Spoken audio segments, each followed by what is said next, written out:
오늘 말씀은 시편 3편인데요. 오늘 말씀은 지난번 말씀에서 시편 53편에 이어서 또다시 시편을 보는데, 지난번에 말씀드렸던 것처럼 시편은 표제어가 있습니다. 시편의 전체 150편 가운데 116편이 표제어가 있습니다. 이 표제어는 우리나라 말이나 영어 성경에는 본문 밖에 위치하고 있지만 원어 성경에는 1절에 위치하고 있습니다. 그 말은 이 표제어가 이 본문을 이끌어 가는데 키워드가 된다는 말입니다. 오늘 함께 나눌 시편 3편 역시 표제어가 붙어 있습니다. 우리 함께 읽어볼까요? 시작. 다윗이 그의 아들 압살롬을 피할 때에 지은 시. 저자는 다윗이요, 배경은 아들 압살롬을 피할 때에 지은 시라는 말입니다. 이 시의 배경은 우리가 얼마 전까지 묵상한 사무엘하 15장입니다. 압살롬은 이스라엘 백성의 마음을 사기 위해서 주도 면밀하게 움직였지요. 잘생긴 외모에 친절한 말투, 사실은 사람에게는 관심도 없지만 자기 수단과 목적을 위해 사랑과 겸손, 은혜와 공의의 말로 자신의 말을 포장하며 사람들의 환심을 삽니다. 그는 군사적 힘은 물론 종교적 힘까지 이용합니다. 사무엘하 15장 8절과 12절을 보면 그는 실상은 자기의 유익을 위해 움직이면서도 여호와께 제사를 드린다, 여호와를 섬긴다는 종교적인 말로 자신의 모든 행위와 자신의 모든 말을 포장합니다. 사람들은 모두 이 잘생기고 친절한 왕자님, 거기에 하나님의 이름까지 내세우는 무척이나 신실해 보이는 압살롬 왕자에게 하나둘씩 빠져듭니다. 사무엘하 15장 13절은 이렇게 기록합니다. 함께 읽어볼까요? 전령이 다윗에게 와서 말하되 이스라엘의 이심이 다 압살롬에게 돌아갔나이다. 다 돌아갔다는 말입니다. 유리한 것이 하나도 없습니다. 이스라엘의 민심이 다 압살롬에게 돌아갔다.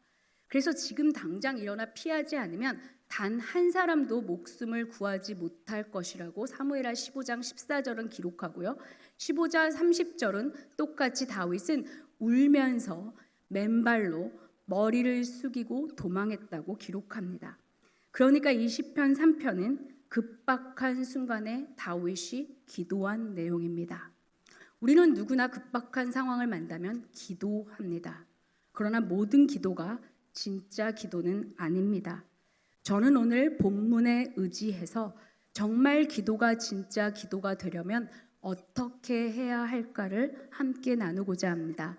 먼저 1절을 보겠습니다. 함께 읽을까요? 여호와여, 나의 대적이 어찌 그리 많은지요. 일어나 나를 치는 자가 많으니이다.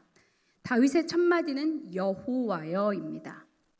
사실 모든 사람들은 기도합니다.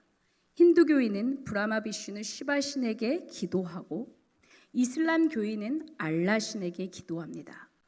불교 신자는 부처에게 기도합니다. 모두가 기도하지만 전부 다 진짜 기도는 아닙니다. 진짜 기도는 오직 여호와 하나님께만 기도하는 것입니다.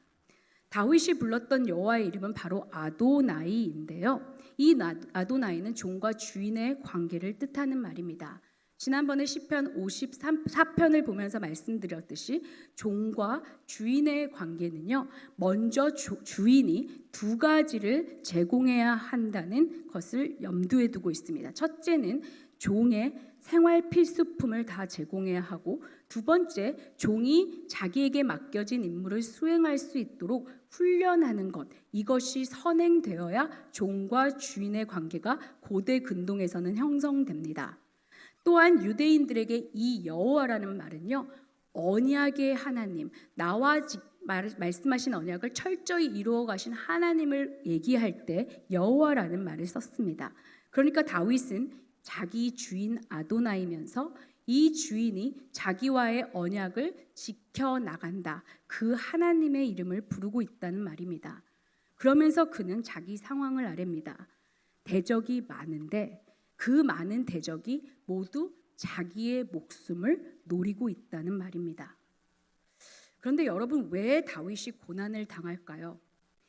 이 현장은 지금 시편 54편과는 완전히 다릅니다.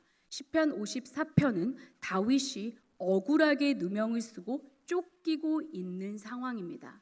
그러나 지금 이 시편 3편은요, 다윗의 죄의 결과로 벌어진 일입니다. 다윗은 밧세바와 간음했고 그의 남편 우리아를 살인 교사했습니다. 하나님은 이에 대한 죄의 대가로, 물론 죄는 용서하셨지만 나단 선지자를 통해서 사무엘하 12장에서 죄에 대한 혹독한 대가가 있을 거라고 말씀하십니다. 그러니까 지금 이 현실은 다윗이 억울한 누명이 아니라 받아야 할 죄의 대가 때문에 고통당하고 있는 현실이란 말이죠. 그런데도 다윗은 여전히 하나님의 이름을 부른다는 것입니다. 지금 하나님이 나를 때리시지만 이것이 하나님의 본심이 아닌 것을 그는 알았습니다. 하나님의 공의의 속성 때문에 나를 지금 치시지만 결국은 하나님은 사랑이셔서 나의 주인이셔서 나를 싸매어 주실 것이기 때문에 모든 것을 뒤로하고 하나님 앞에 나아가고 있다는 것입니다. 다윗에게 왜 후회가 없었을까요? 다윗은 분명 후회했을 것입니다. 내가 그때 왜 그랬을까? 내가 왜 밧세바에게 그렇게 행했을까? 내가 왜 우리아에게 그렇게 했을까? 그는 10번이고 20번이고 100번이고 1000번이고 자신의 죄에 대해서 후회했을 것입니다. 그러나 그는 이 상황에서 단지 뒤를 보며 후회하고 가슴을 치고 땅을 친 것이 아닙니다. 그렇다고 옆을 보면서 쟤도 배신했네, 얘도 압살롬에게 갔네 라면서 배신감으로 분노를 채운 것도 아닙니다. 그러면서 앞을 보면서 이제 나의 왕위는 어떻게 될 것인가, 나의 목숨은 어떻게 될 것인가 라는 두려움으로 자신의 감정을 채워 넣은 것도 아닙니다. 진짜 기도란 뒤도 아니고 앞도 아니고 옆도 아니고 위를 보는 것이 진짜 기도입니다.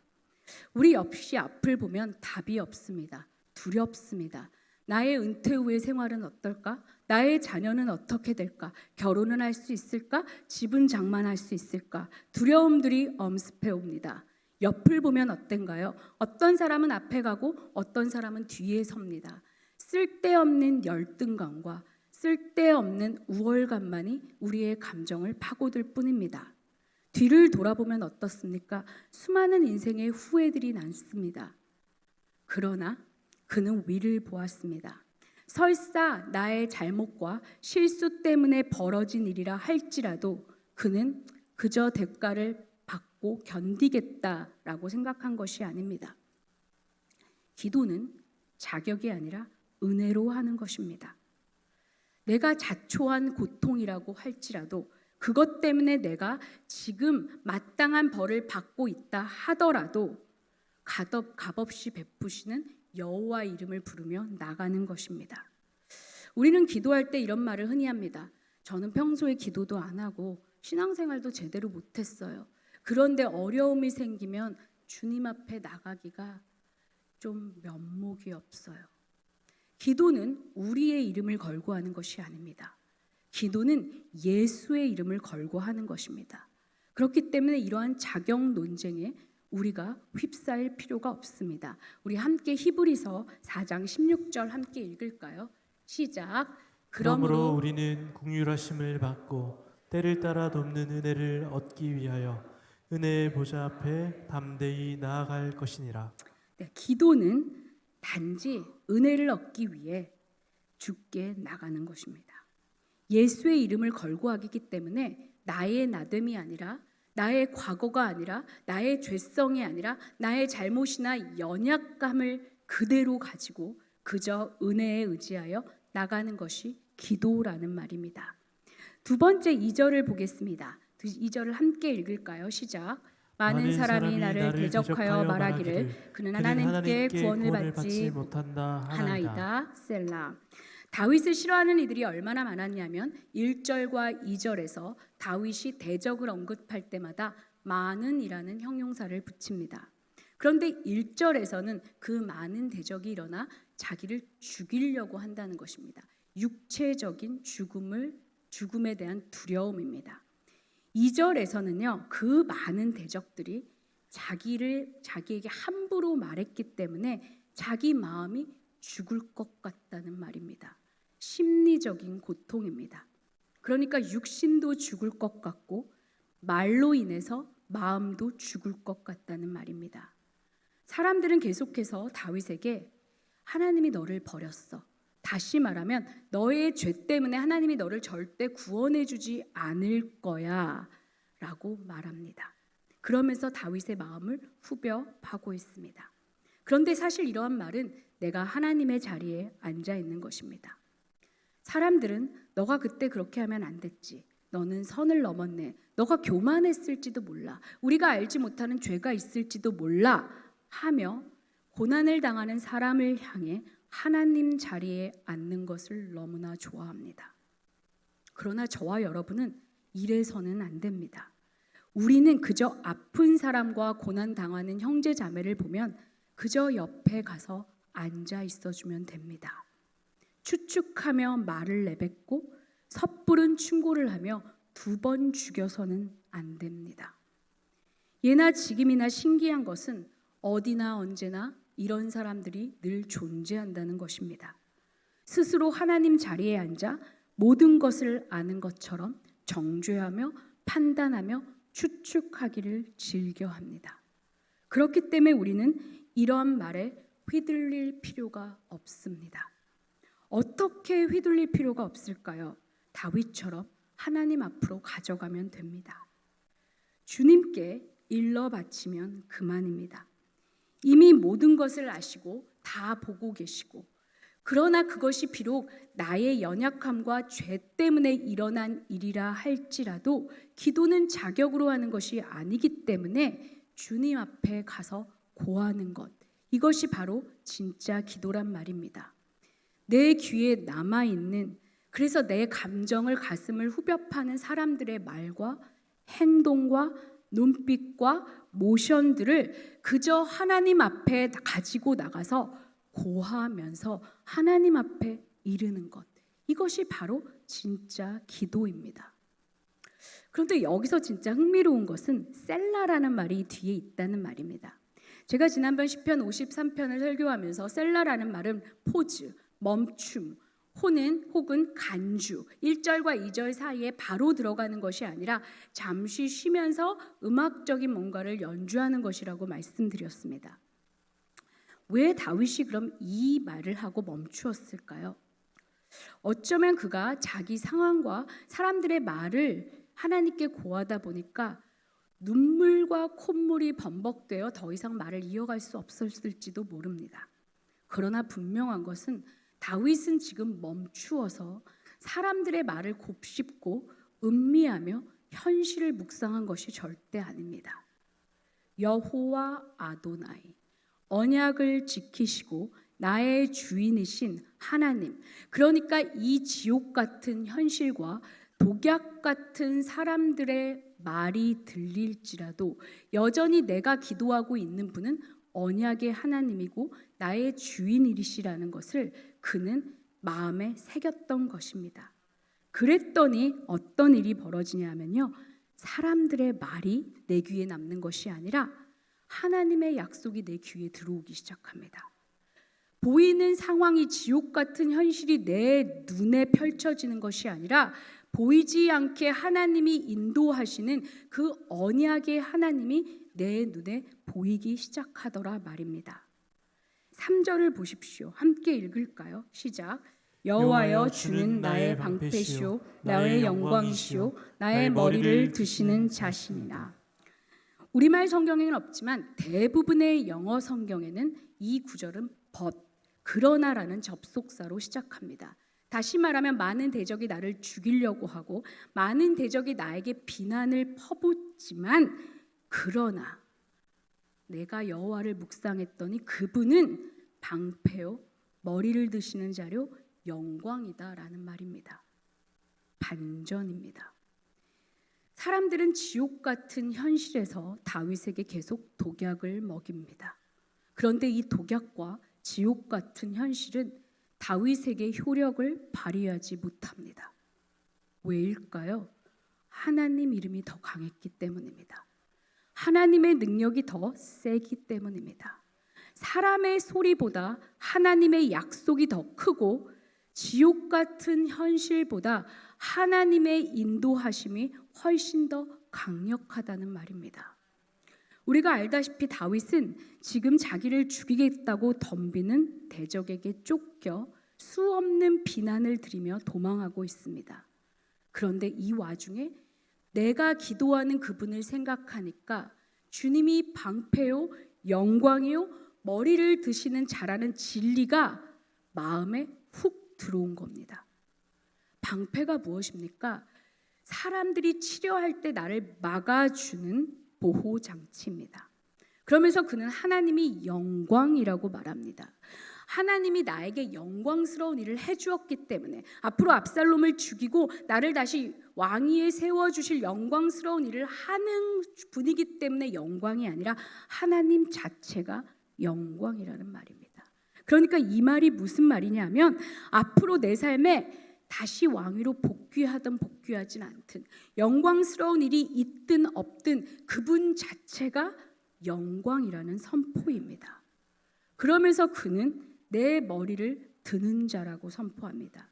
여기서 머리를 든다는 표현은요, 나에게 어떤 판사가 와서 피고인 나에게 너는 이제 무죄야, 이제 머리를 들어 라고 말하면서 사용하는 단어입니다. 그러니까 지금 많은 사람들이 다윗에게 너 죄 때문에 하나님은 너를 돕지 않아 하고 다윗의 고개를 떨구었을지라도 그런 사람들의 말에 상관없이 주인이신 내 하나님이 내 머리를 들어주실 거라는 확신입니다. 기도는 이와 같은 것입니다. 사람들이 나에게 조롱의 말을 쏟아내도 그 말을 씻어내고 하나님의 약속을 귀에 담는 것입니다. 사람들의 말이 내 마음을 휘감아쳐도 내 마음에 하나님의 약속을 새겨 넣는 것, 이것이 진짜 기도입니다. 눈에 보이는 현실이 아니라 하나님 약속을 붙들고 귀에 들리는 사람들의 이런저런 말이 아니라 하나님의 약속을 내 귀에 계속 담는 것, 이것이 진짜 기도의 핵심입니다. 그럴 때 다윗은 하나님께 다시 반응합니다. 우리 4절 읽어볼까요? 4절 읽겠습니다. 시작. 내가 나의 목소리로 여호와께 부르짖으니 그의 성산에서 응답하시는도다. 내가 나의 목소리로 여호와께 부르짖으니. 다윗은 하나님께 부르짖었습니다. 사람이 아닙니다. 이 모든 것이 압살롬과는 너무 다릅니다. 우리 한번 압살롬의 인생을 추적해 볼까요? 압살롬은요, 하나님이 아닌 사람에게만 달려갔던 사람입니다. 여동생 다말을 강간한 암논을 죽이기 위해 그는 2년을 기다렸다가 암논에게 달려갑니다. 암논을 죽이고 난 다음에도 그는 달메에게, 사람에게 도망가 3년을 숨어 지냅니다. 그리고 다시 돌아와 2년 후에 요압을 설득해 다윗과 대면합니다. 그리고 나서 4년 동안 또다시 사람에게 가 사람의 마음을 훔치기 위해 주도 면밀하게 삽니다. 그는 거절감과 서운함, 분노와 수치, 모멸감과 복수심, 억울함 같은 수많은 감정들을 사람이 아닌 하나님께 쏟아내야 하는데 계속해서 사람에게 쏟아냅니다. 암논에게, 요압에게, 다윗에게. 그러나 상한 감정을 하나님이 아닌 사람에게 쏟아낼 때 최대의 피해자는 자기 자신입니다. 그러나 다윗은 상한 감정을 하나님께 가지고 나갑니다. 이것이 진짜 기도입니다. 우리는 흔히 기도를 호흡이라고 합니다. 물론 쉬지 않고 기도해야 된다는 말에 호흡이 있겠지만 기도가 왜 호흡일까를 묵상해 보면 시편 62편 8절에서 답을 찾을 수 있습니다. 함께 읽어볼까요? 시작. 백성들아 시시로 그를 의지하고 그의 앞에 마음을 토하라. 하나님은 우리의 피난처시로다. 아멘. 다윗은 자기의 실수와 실패, 분노와 두려움을 기도의 호흡으로 하나님께 내뱉습니다. 그리고 주님만이 나의 피난처요, 영광이요, 방패요, 주님만이 내 머리를 들어주신다는 주의 약속을 기도의 호흡으로 들이마십니다. 우리의 기도 역시 이렇게 해야 합니다. 상한 마음이 있을 때, 두려움이 생길 때, 분노가 쌓일 때, 억눌리고 상한 마음들을 기도의 호흡으로 하나님께 내뱉어야 합니다. 그리고 하나님만이 내 피난처라는 그 진리의 약속을 기도의 호흡으로 들이마셔서 나의 눈과 귀와 손과 발과 마음과 온 몸과 감각에 새겨 넣어야 합니다. 이것이 진짜 기도입니다. 인생의 승부는 우리의 상한 감정과 어려움과 문제들을 사람에게 푸느냐 하나님께 푸느냐에서 판가름 납니다. 압살롬은 자신의 감정과 문제를 사람에게 쏟고 인간적인 술수와 방법을 들이마십니다. 그러나 다윗은 상한 감정을 하나님께 토해내고 하나님의 약속을 들이마십니다. 그럴 때 다윗은 하나님의 응답을 기대합니다. 4절 하반절에 보면 그의 성산에서 응답하시는도다. 여기서 성산이란 말은 시편 20편 2절 말씀대로 우리의 도움이 시작되는 곳입니다. 그런데 이 구절을 가만히 보십시오. 나는 부르짖고 하나님은 응답하십니다. 나와 하나님의 할 일이 명확하게 구분되어 있습니다. 그런 사람은 평안을 누립니다. 나는 부르짖을 뿐이고 하나님은 지금도 살아 역사하시기 때문에 나는 내 할 일만 하면 됩니다. 우리의 문제는 하나님의 살아계심을 믿는다고 하면서도 여전히 우리가 기도 응답을 메이크합니다. 웨이트하지 못합니다. 계속해서 만들어가는 자기 주도적인 인생을 압살롬처럼 산다는 것입니다. 우리가 진짜 하나님의 말씀을 믿는다면 잠언 21편 1절의 말씀처럼 하나님이 왕의 마음을 보의 물처럼 움직여 가심을 믿는다면 예레미야 29장 11절 말씀처럼 하나님의 계획이 재앙이 아니라 평안임을 믿는다면 역대상 29장의 말씀처럼 하나님께만 주권과 영광과 존귀와 위엄과 이김과 부와 권세가 주님께만 속해 있음을 믿는다면 우리는 기도하고 맡길 수 있습니다. 내가 뭔가를 만들어내게 되지 않습니다. 그런데 신기한 것은 여기서 또다시 다윗이 셀라를 외칩니다. 왜 그럴까요?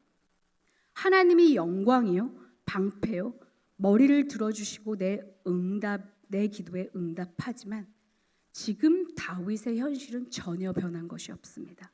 다시 말하면 하나님의 말씀과 내 현실과의 갭, 간극이 존재한다는 말입니다. 그러니까 이런 간극은요, 기도하고 예배하고 찬양하고 그럴 때는요 뭔가 이루어진 것 같아요. 근데 눈을 뜨고 현실을 보면 다시 내 마음이 평안이 아닌 두려움으로 가득 찬다는 말입니다. 기도한 후에 다시 불안감이 스물스물 올라와서 나를 삼킨다는 말입니다. 그러니까 다윗은 지금 이 모든 하나님의 약속을 셀라 멈추면서 모든 감각에 새겨 넣었을 것입니다. 기도한 후에 다시 내 마음의 불안감이 엄습하지 못하도록 하나님의 응답을 가슴에 새겼을 것입니다. 기도한 후에 내 눈에 여전히 절망적인 현실이 들어오지 않도록 내 눈에 하나님의 일하심을 새겨 넣었을 것입니다.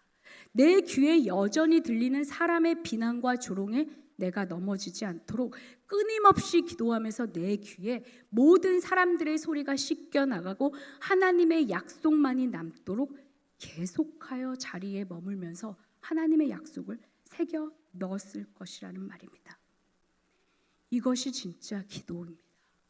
기도한 후에 벌떡 일어나 현실을 보면서 다시 절망하는 것이 아니라 기도하면서 받은 약속을 차곡차곡 내 눈과 귀와 발과 손과 마음과 온 감각에 새겨 넣는 것, 이것이 진짜 기도라는 말입니다. 그럴 때 다윗이 달라집니다. 5절과 6절 읽을까요? 시작. 내가 누워 자고 꼈으니 여호와께서 나를 붙드심이로다. 천만인이 나를 에워싸 진친다 하여도 나는 두려워하지 아니하리이다. 자신이 할 일인 기도를 하고 응답을 기다리는 다윗이 달라집니다. 지금이 어떤 상황입니까? 전시입니다. 전쟁에서 잠을 잔다는 것은요, 죽음과 패배를 뜻합니다. 많은 위험이 도사리고 있는 밤입니다. 언제 어디서 적이 튀어나올지 모르는 전시 상황에서 그는 편히 눕고 자고 깬다고 말합니다. 그뿐만이 아닙니다. 천만인이 둘러싸여 자신을 에워싸는, 그러니까 몇 겹이 절대 인간적으로 벗어날 수 없는 포위 상황이라 할지라도 두려워하지 않는다는 말입니다. 왜요? 여호와께서 나를 붙드시기 때문에. 아도나이 내 주인이요 언약을 지켜 나가시는 그 여호와께서 나를 붙드시기 때문에. 이것이 진짜 기도입니다. 기도한 후에 평안을 누리는 것. 여전히 내 손에는 잡히는 것이 없고 내 귀에는 들리는 소리가 없고 내 눈에는 달라진 것이 없지만 기도했다면 마음의 평안을 누리는 것. 이것이 바로 진짜 기도라는 말입니다. 그런데 좀 이상한 것이 있습니다.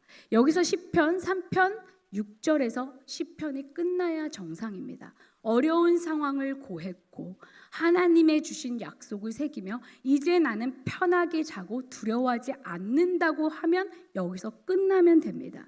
그런데 7절에서 너무 뜬금없는 기도가 이어집니다. 한번 함께 읽어볼까요? 시작. 여호와여 일어나소서. 나의 하나님이여 나를 구원하소서. 주께서 나의 모든 원수의 뺨을 치시며 악인의 일을 꺾으셨나이다. 정말 이상하지 않습니까?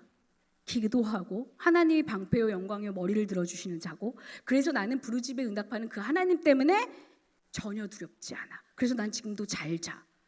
라고 해놓고 갑자기 여호와여 일어나소서. 쟤네들의 뺨을 때리고 이를 다 빼주세요. 도대체 이게 무슨 말일까요? 이해가 안 됩니다. 그런데 타임머신을 타고 그 당시의 그 상황으로 돌아가 다윗의 입장에 서보면 너무 이해가 됩니다. 1절과 2절에서 다윗은 현실의 고통을 말했습니다. 육체적으로 죽을 것 같고 심리적으로 죽을 것 같은 압박감. 그러나 여기에서 내가 기도하는 하나님을 묵상하니 너무나 좋은 것입니다. 그래서 자고 깨고 평안하다고 했어요. 그런데 눈을 뜨고 딱 현실을 보니까 달라진 것이 있습니까? 하나도 없습니다. 기도한 뒤에 바뀐 것은 하나도 없습니다. 여전히 내 눈에는 지옥 같은 현실이고 여전히 내 귀에는 독약 같은 사람들의 말이 들릴 뿐입니다. 그러니까 그는 또다시 기도의 자리에 나갈 수밖에 없다는 말입니다. 하나님, 기도해도 상황이 변하지 않습니다.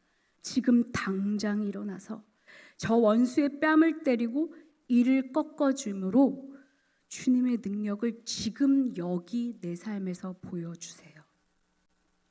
진짜 기도가 이런 것입니다. 몇 번 기도하고 하나님 약속을 받았다고 넋놓고 가만히 있으면 안 됩니다. 그러면요, 현실에 딱 보면요, 소망을 가졌던 마음이 딱 사라집니다. 다시 절망이 확 들어오면서 두려움에 내 영혼이 잠식돼 버립니다. 다시 기도해야 됩니다. 언제까지요? 내 마음에 걱정과 근심이 아닌 평안과 확신이 완전히 올 때까지. 내 눈에 절망이 아닌 완전한 하나님의 소망이 보일 때까지. 내 귀에 사람의 소리가 아니라 하나님의 약속의 말씀만 남을 때까지 계속 기도하는 것이 진짜 기도라는 말입니다. 우리 한번 에스겔서 36장 37절 볼까요? 함께 읽겠습니다. 시작. 주 여호와께서 이같이 말씀하셨느니라. 그래도 이스라엘 족속이 이같이 자기들에게 이루어 주기를 내게 구하여야 할지라. 바벨론 포로로 잡혀간 이스라엘에게 하나님은 약속을 주십니다. 회복의 약속. 그렇다면 이스라엘 백성이 약속 받았으니까 이제 끝, 하나님이 알아서 하시겠지 하고 손 놓고 있었습니까? 그렇지 않습니다. 하나님이 뭐라고 하십니까? 그래도 자기들에게 이루어 주시기를 구하여야 할지로다. 약속을 기도 중에 받았어? 그러면 그 약속이 현실화될 때까지, 내 눈에 펼쳐질 때까지 쉬지 말고 기도해라. 이것이 진짜 기도라는 말입니다. 우리가 왜 기도하고 자꾸 두려움에 빠집니까? 약속이 이루어질 것만 기도하는 겁니다. 여러분, 기도의 자리에 떠나서 눈 뜨고 현실을 보면 또다시 두려움이 생깁니다. 저도 그렇습니다. 그럴 때 우리는 어떻게 해야 되나요? 다시 기도의 자리로 무릎 꿇고 와서 여호와여 일어나소서, 또 기도하는 겁니다. 언제까지요? 내 눈에 절망이 아닌 소망이 보일 때까지, 내 귀에 하나님의 소리가 들릴 때까지, 내 마음에 근심과 걱정이 아니라 평안과 확신이 될 때까지, 그 약속이 내 눈앞에서 현실로 펼쳐질 때까지 기도해야 한다는 것입니다. 마지막 8절입니다. 함께 읽겠습니다. 시작. 구원은 여호와께 있사오니 주의 복을 주의 백성에게 내리소서.